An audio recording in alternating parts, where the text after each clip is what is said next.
In today's episode, I want to talk to you about something we call a quick fix. And I wonder, is there really a quick fix to anything in life?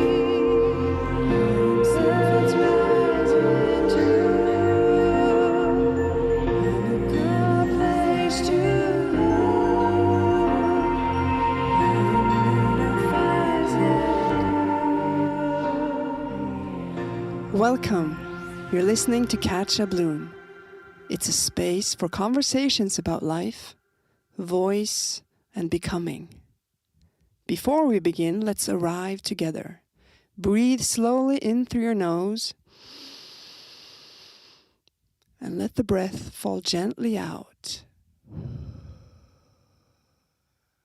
You're here now. Hi, and welcome back. This is Catcha Bloom. And today I want to talk about something that I think a lot of us are quietly wondering about, especially the younger human beings of our society. Is there a quick fix? Because honestly, we live in a world where everything looks easy.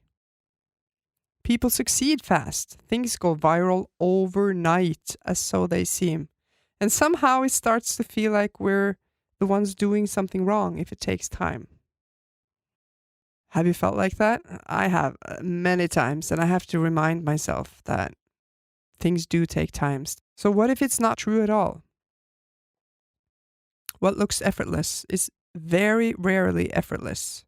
We're constantly surrounded by finished results, polished versions, and curated moments on YouTube, on TikTok, everywhere where the video format is vividly alive. Social media, TV, even the music industry that I work in, they show us the outcome, not the process. And I think that we are all starved to see behind the scenes and to hear the real stories on how somebody wrote the lyrics for their song, for instance, or how they met each other, bumped into each other, maybe in the food market, for instance. How did you actually meet? How did you guys connect? The real stories are the ones that are most interesting because we don't see the hours. We don't see the repetition where you just work and work. I don't pick up the camera when I'm in deep focus and just doing my routine. All the repetition that I need to do when I practice, for instance, a song before I record it in the studio. I can videotape a couple of takes and show you guys a story, but I'm not, it's boring to watch the repetition, to be honest. And the doubt, sometimes I do take a picture of me crying, for instance, and I'm like, oh, this is content. I have to take a picture. And my husband's like, why are you filming yourself or taking a picture while you're crying? And I'm like, I feel a bit better, but I'm still crying. I need to show people that I'm human, But still, we don't see the hours. We don't see the repetition. We don't see the doubt. Or the days where nothing works. Because when nothing works, we don't create content. That's just the way it is. It's still just lost time to all our viewers. You just see someone standing there looking like they were born ready, right? That's what we want to show. That's what we're here for. That's why we do all the repetitions. That's why we doubt. That's why we lie awake at night wondering if we're on the right path, saying the right things, doing the right things. It's because we want to be ready. And that's what you see. And if you're not careful, if you start believing that success is about timing, talent, or luck, well, you're wrong. Because it's not. It's about something much quieter, a much less glamorous point of view. Consistency, effort, and staying when things feel slow. Oh, that's what it's all about. And somehow that's boring content. I see young tweens and teens making their first videos, practicing to be a YouTuber because a lot of younger human beings want to be a YouTuber. And it's just so boring to watch when they just have pressed record and they do some everyday life task. It's so much more that goes into it. We have to add all the sounds. We have to edit it so that it goes faster. It's just not real. Let's take an example. Taylor Swift, right? She had like the biggest world tour ever. Whether you like her music or not, you can't ignore the level of work behind what she does. Her Eras tour had 149 shows across multiple continents in the world, lasting almost 2 years. That's not just a concert, that's a machine that she and her team has built. Around 90 trucks moving equipment, hundreds of people working constantly, local crews in every city. And she trained physically for over 6 months just to be able to perform 3-hour shows night after night, in heat, in rain, under pressure. That's not talent. That's discipline. And please don't just blow it off and say, she's talented, because truly, discipline, that's the thing here. And what I find even more powerful is how she treated her team. She gave out around was it $197 million in bonuses, including $100,000 to each truck driver. That's dedication. That's real love, consideration for her team. And she even said, if you want the best, you have to make sure they know they are the best. That's how they stay with her. It wasn't a stunt, it was leadership. She understands something really important. If you want to work with the best people, you have to treat them like they matter. She even wrote personal letters by hand. That's so sweet. And that just tells me everything, the discipline, the quality, the consideration of everyone around her. So it's not a coincidence that Taylor Swift has had the most successful 2-year concert tour ever.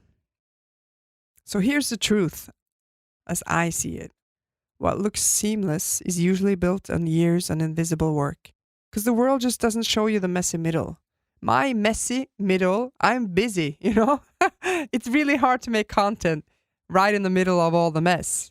Yes, we can be thoughtful and philosophical after all the mess is cleaned up and we can finally breathe again, and we can make good posts about that, good videos, a podcast episode maybe. But when life is when the thunderstorm and you're in the middle of it, you just need to dance as best as you can, I think. So all the failed attempts, the voice cracks, the rehearsals, the moments where you were questioning everything. And I truly see this clearly in my own life, like I said, because as an artist and as a vocal coach, I've been teaching for over 20 years. And something has changed during those 20 years. Because when I grew up, we expected things to take time.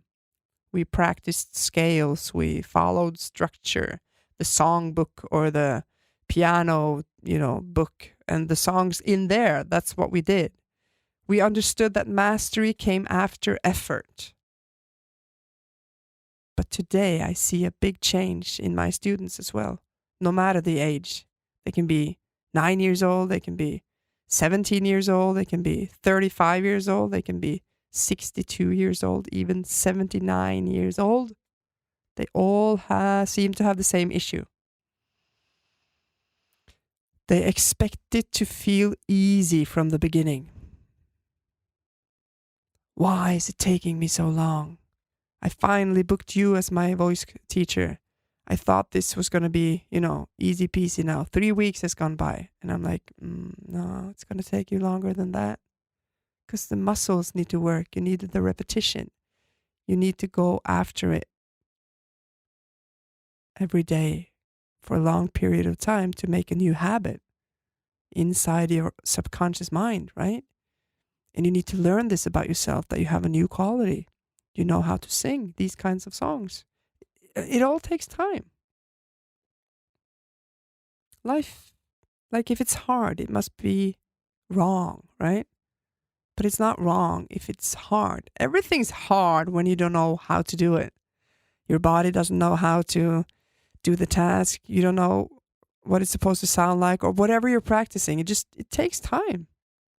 So if it's hard, it doesn't mean that it's wrong. You're just a beginner. So hard doesn't mean wrong. It usually means you're doing the work. You are now starting the journey of doing the work that you need to do to make sure that everything becomes easier in the skill you're practicing to master. So there is no quick fix. No, not for your voice, not for your art, not for your confidence, not for any of the skills that you want to master, not for your life either.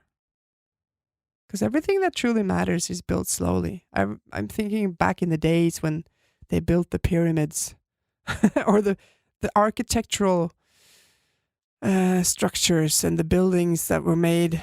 It could take like 15 years. It could take 70 years. Like the builders of the big buildings were several generations of workers working on it. That's amazing. So time doesn't really go any faster just because we have the technology to maybe not live in the timeline as much. But still, everything takes time. So everything that truly matters is built slowly. And we build it through repetition, through showing up, through staying, even when you're not there yet.